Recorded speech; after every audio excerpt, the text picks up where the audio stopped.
Let's rewind the clock way back to the dry deserts of ancient Arabia. In the heart of this rugged land sits the city of Makkah, home to the famous Kaaba, a sacred site believed to have been built by Prophet Abraham, and his son Ismail to worship the one true God. Now, fast forward a bit, it's around 570 CE. A boy named Muhammad, peace be upon him, is born into the respected Quraysh tribe. I won't be showing him here, and I'll explain why soon. Life in Makkah was tough. Power was everything, and the wealthiest families ran the show. If you didn't belong to a big clan, you were pretty much on your own. And religion? Well, it had lost its way. The Kaaba had been overrun with hundreds of idols. People worshipped statues instead of God. The original message of pure monotheism was almost forgotten. Muhammad's early life wasn't easy. His father passed away before he was born. His mother died when he was just 6. First his grandfather, then his uncle Abu Talib stepped in to raise him. Growing up, Muhammad earned a reputation for being honest and trustworthy. People even nicknamed him Al-Amin, meaning the trustworthy one. He worked as a merchant, traveling across Arabia. His honesty caught the attention of a wealthy widow named Khadijah. She offered him a job, admired his character, and eventually proposed marriage. They became a strong and loving couple. But Muhammad wasn't satisfied with the way his society lived: greed, injustice, cruelty. So he often retreated to a cave called Hira, just outside Makkah, seeking peace and answers. One night, everything changed. As he sat alone, reflecting and praying, a powerful figure appeared, the angel Gabriel. He commanded Muhammad, "Read." Muhammad, who couldn't read or write, responded in fear. Jibril pressed him and repeated, "Read." And suddenly, words flowed from Muhammad's mouth.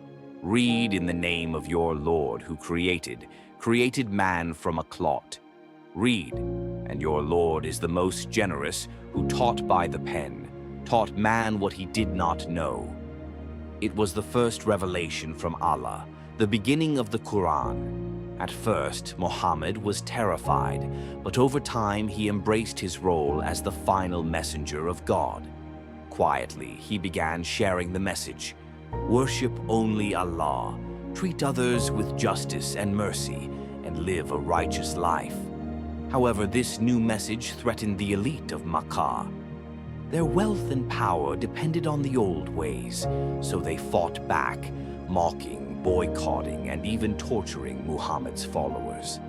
Despite the hardships, Islam slowly grew. Then came a miraculous event: the night journey. One night, Muhammad was carried from Makkah to Jerusalem on a heavenly steed called Burak. From there, he ascended through the heavens, meeting earlier prophets and receiving guidance, including the command for Muslims to pray 5 times a day. But persecution in Makkah only worsened. So, when leaders from a city called Yathrib, later renamed Medina, invited Muhammad to lead them, he accepted. This move, called the Hijra, marked the beginning of the Islamic calendar. Muhammad and his close companion, Abu Bakr, narrowly escaped an assassination plot. Hiding in a cave, with enemies just steps away, a spider spun a web across the entrance, and a bird nested nearby, making it look abandoned. The search party passed by without checking inside. Once in Medina, Muhammad built a community based on faith, equality, and justice. But the Quraysh of Makkah wouldn't let things be. There were battles: Badr, where the Muslims, though outnumbered, triumphed; Uhud, where they suffered a setback; and the Battle of the Trench, where strategy and patience brought victory without direct combat. Eventually, the Muslim community grew so strong that Muhammad and thousands of followers peacefully marched into Makkah. There was no bloodshed.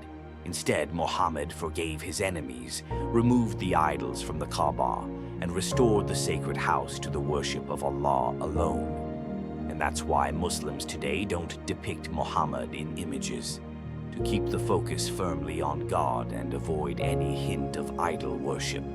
And there you have it, the beginnings of Islam, in just about 5 minutes.